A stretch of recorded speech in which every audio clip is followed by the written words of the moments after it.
Hey everyone, hopefully you're having a good day. My name's Andy. My channel is Finding Value. I'm going to go over the weekly housing trends. This data is the week January 29th, 2021. We're just looking to see what the real estate market's doing.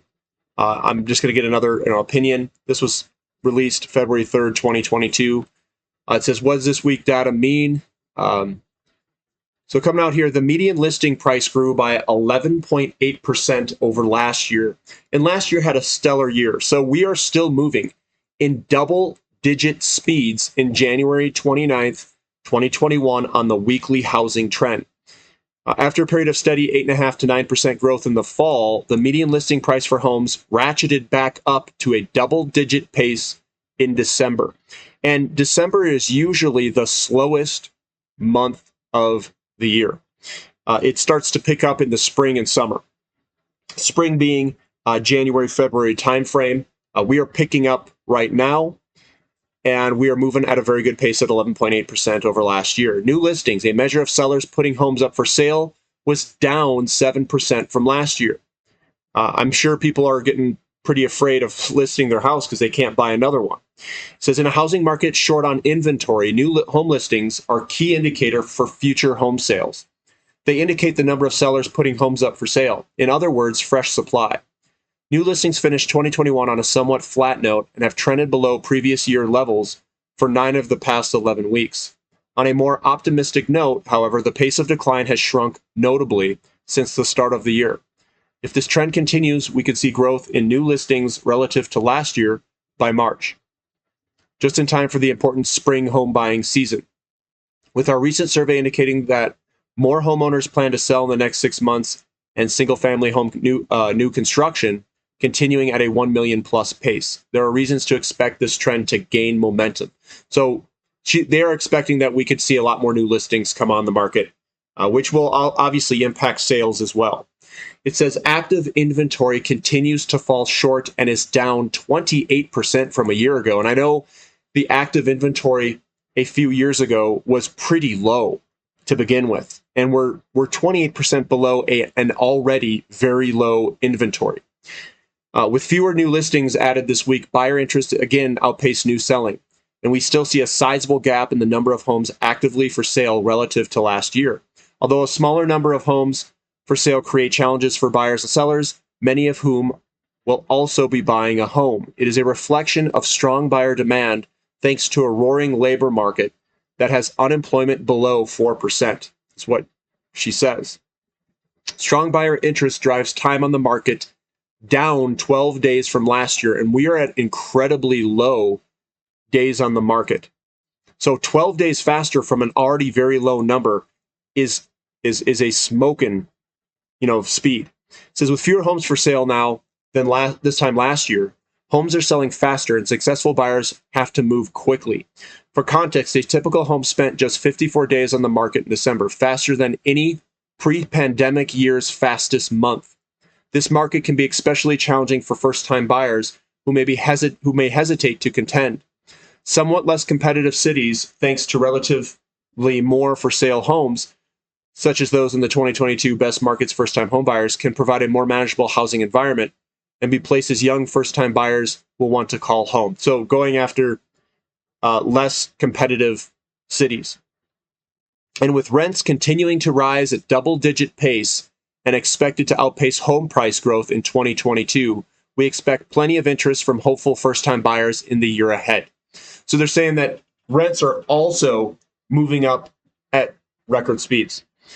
So the median list price, looking at this, here's the weeks ending. They're all double digit, up 11% year to date. We got 10.3, 11.7, 11.8% in home price increases. The new listings are down minus 9%, 8%, and minus 7%. And then active listings are down almost 30%. Time on the market is moving faster at very fast paces. This is the overall summation of this. Up 11.8, down 7%, new listings down. So we've got very high rent prices. And I just found out the house next door to me, when they listed that for rent, I was absolutely blown away for how much the people are paying for rent for the house that's renting next to me. I mean, it is I was off by, I thought they were renting it out for $500 less a month is what the value that I thought they were going to get, which I thought was a very high number. Some other people told me like, hey, this is what it's renting for. And I was like, oh my goodness. If I were to rent my place out, I would literally be making a very good amount in rent between what the costs are of my house and that rent, the rent that they're charging. It's a very favorable position to be in if you've owned your house for a long time or for a good chunk of time, and then you're able to rent it out. I probably wouldn't rent a house out. I'd rent probably a single family unit is what I would rather do, because kids are pretty destructive. I can tell you that on homes, pretty rough on homes. And usually if you've got a larger house to rent out, usually they're families and they kind of destroy things. And so I don't want to get in that market or in that business. But that's what we're seeing. My city here, I'm seeing a ton. Actually, I'll pull it up. Let's look at. So I live in Colorado Springs, and we'll do January 2022. Just looking at kind of where I live, January 2022, the Colorado Springs real estate update. We've got overall sales up 9%. Amount of inventory has grown 19%, but we only have 549 homes for sale, which is absolutely ridiculously low. Our average price is up 14.2%, almost to 500,000, and our days on the market is down 1 day to 15 days on the market. And I don't even know how that's possible. He says the average home price for homes in just Colorado Springs proper and excluding surrounding areas was 509,000 in January. This is about the same as December's average home price. So that's kind of what we've got for where I live. Usually we have a lot of people that want to buy and they just can't. There's not enough homes. So a lot of people have decided to rent. They've decided to stop looking at homes because of the competitiveness to get them.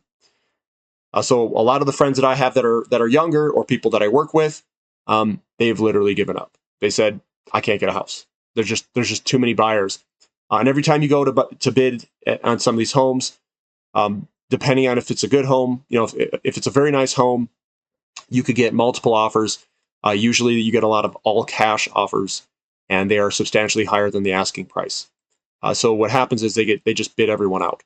And then the person who's selling the house, what they do is they evaluate the offers and they say, why would I choose this person who's very close to the asking price and has to get a loan? Because then you've got a risk of something happening with the loan and them getting the loan. So they go after these all cash offers that are over the asking price.